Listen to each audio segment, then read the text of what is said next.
Hey Vedheads, on this episode we get to talk about the soul-sucking scourge of all vehicles, depreciation.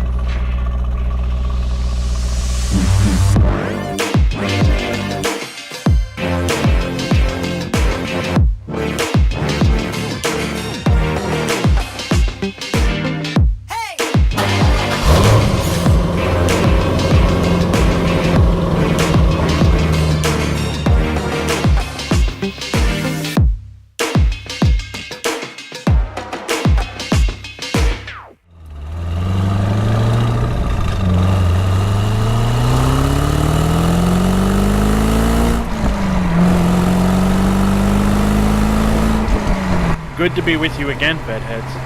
Honestly, I had intended to loop this in with the cost of ownership year 1 episode, but wanted to make sure that episode stayed in the 5 to 7 minute range. With the last episode pushing my boundaries as well, it means we get a whole episode to talk about the soul-sucking scourge of all vehicles, depreciation.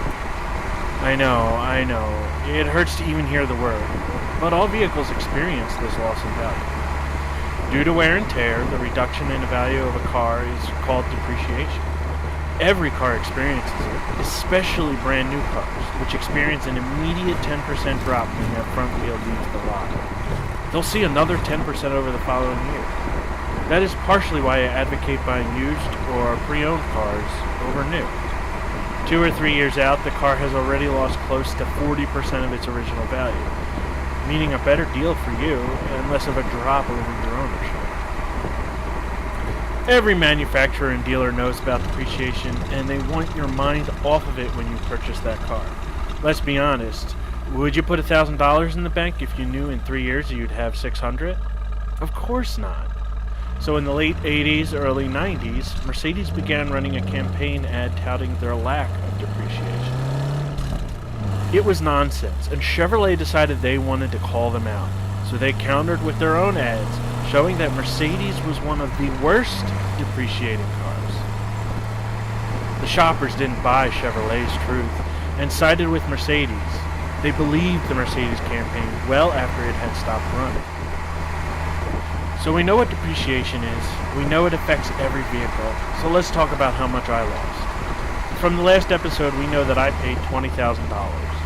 Entering my information into Kelley Blue Book yields a current average value of $15,800. North American Dealer Association guides yields much the same value at $15,400. Averaging these two figures together means I've lost around $4,400 or $12 a day, so about 20%. Now, I don't think this number should scare you if you're looking to purchase your own C5, for several reasons.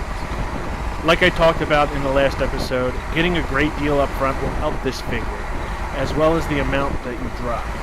Remember, I put on 16,000 miles on my Vette last year. It's also good to remember that this is a Kelley Blue Book and NADA Guides price that I'm using. A quick search on Cars.com tells me that the average listing price for a C5 Vette, in similar condition to mine, is around $18,800. I would likely list in this area if I decided I was going to sell, which I'm not. It's also like investing in a stock. I'll never really see the loss of my car until it is sold or otherwise leaves my possession. Finally, I think it's important to know that I don't ever think about depreciation. That is unless I'm making a YouTube video on it. I never think about how much it costs me. It just matters whether I feel good behind the wheel. And I do.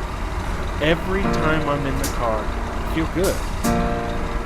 Even after the honeymoon period is worn off, I enjoy this car.